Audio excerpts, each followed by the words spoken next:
Hi, this is Katie again, still at Disney World, still at Pop Century's hotels. Behind me, we've got the Skyliner. I thought you might get a kick out of that. Before I left for this vacation, I got my very first set of business cards. Ignore my nails, vacation, they're janky, they've broken, don't even look.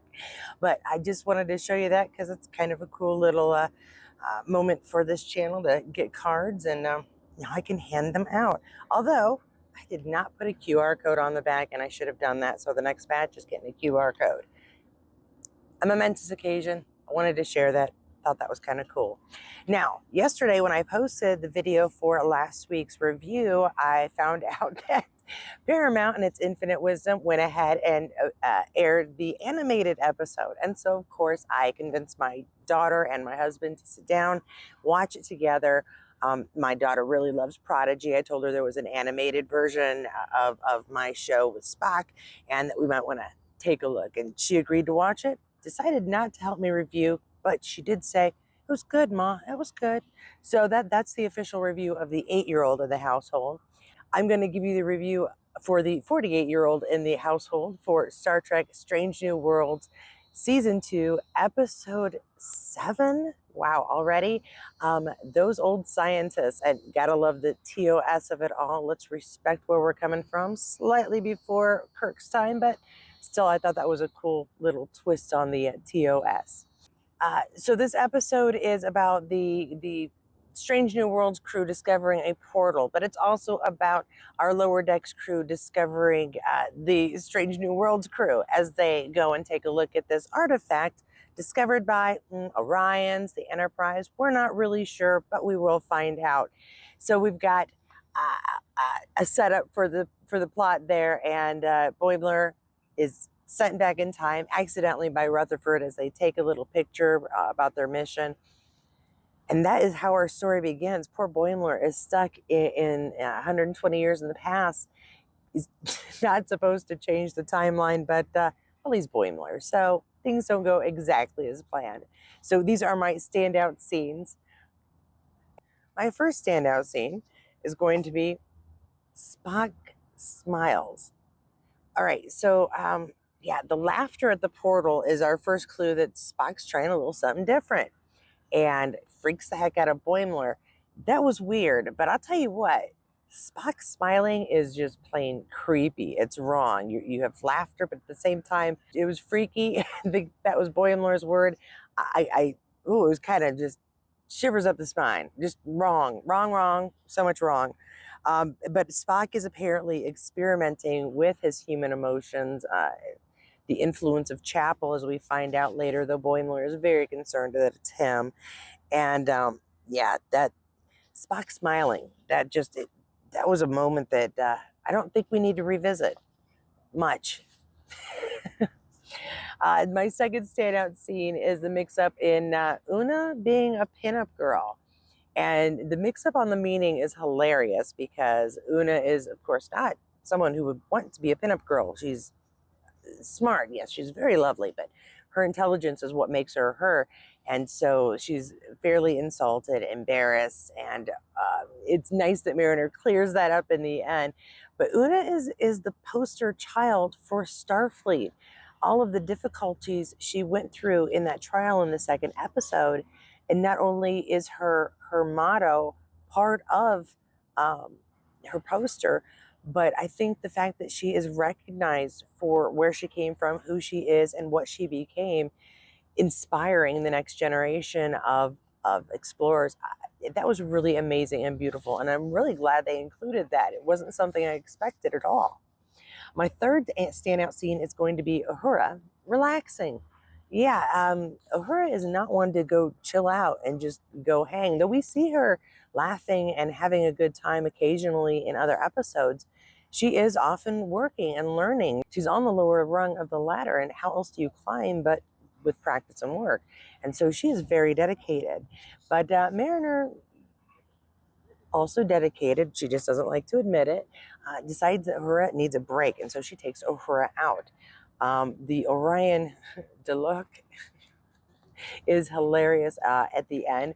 but the mimicked sort of half version of it that they drink apparently relaxes Ahura enough that she does come up with the answer for the translations. And Ahura needing to relax, working all an influence of Mariner, who is, as declared, a good and bad influence.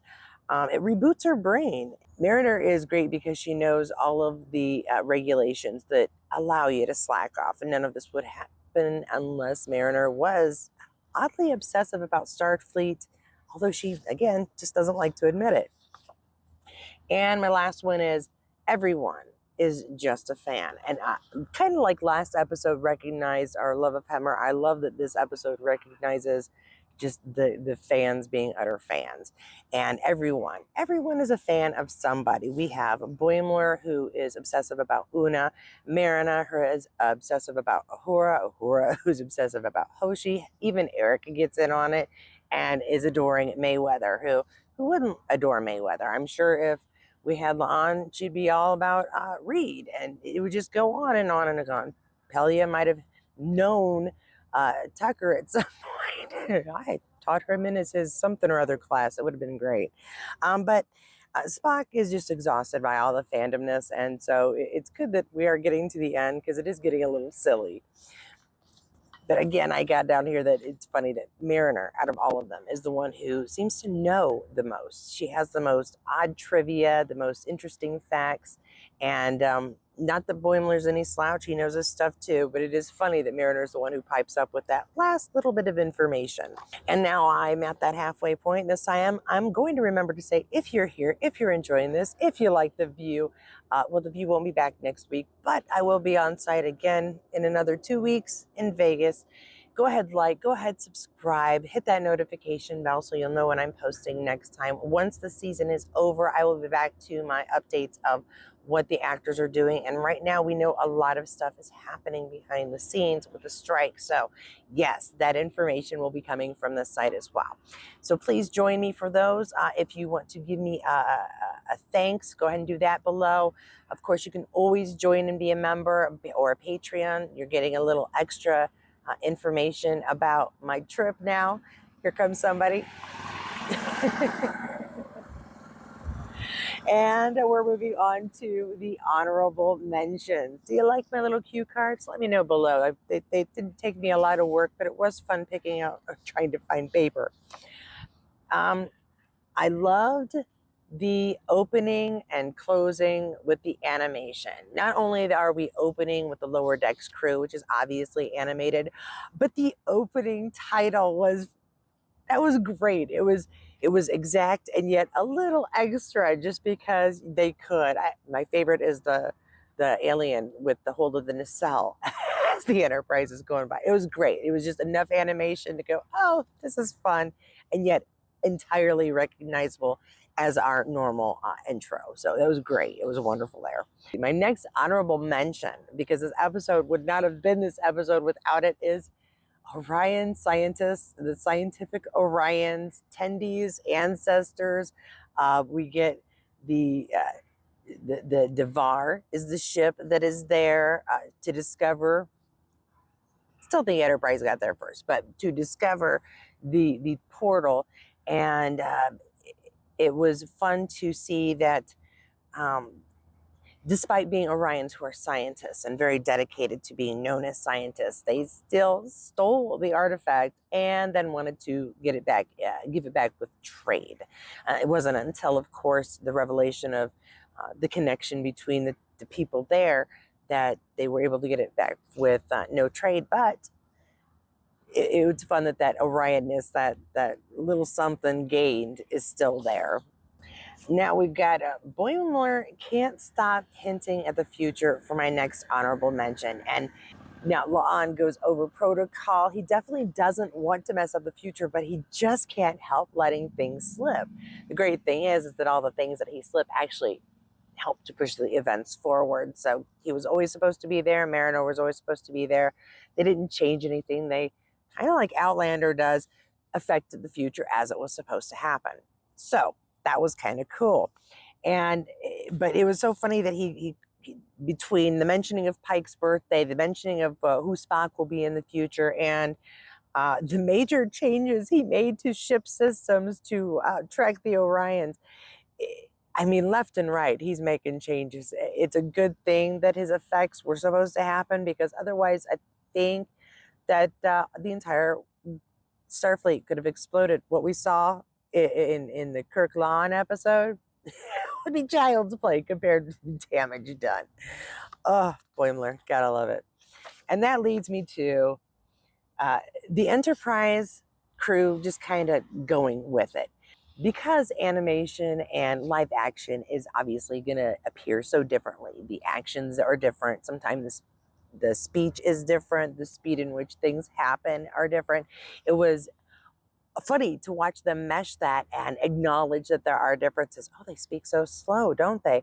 And still get some of that extra action and goofiness from Boimler when things explode with Spock. And so we still get the elements of their animated selves in the live action. And oddly, in live action, we get the Strange New Worlds crew acting a little goofy.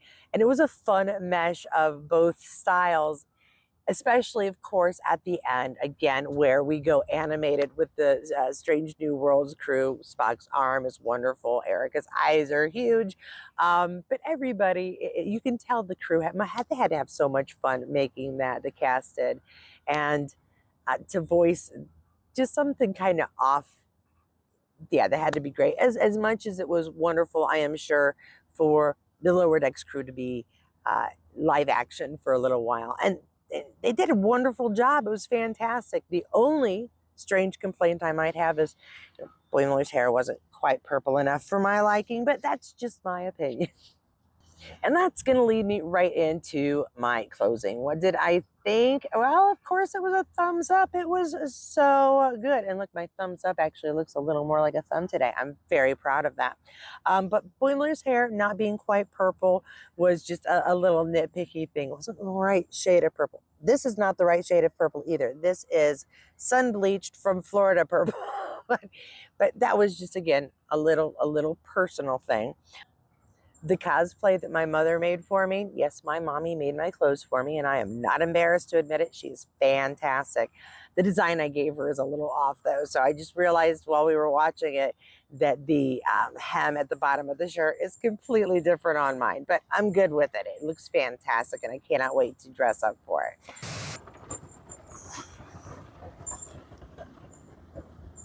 Sorry if the view looks a little different. I had to move. There was a big cart of stuff going by.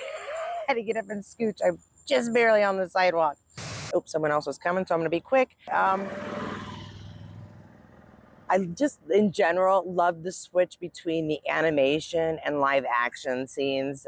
Going through the portal was a great way to do that transition, but it was just so fun to see it happen, to see Boimler become real on the other side and Mariner become real on the other side. It was just so fun and so creative. I'm so glad the creators decided to do this kind of episode, and the one coming up in 2 episodes is going to be fantastic too. I'll get to that in a minute.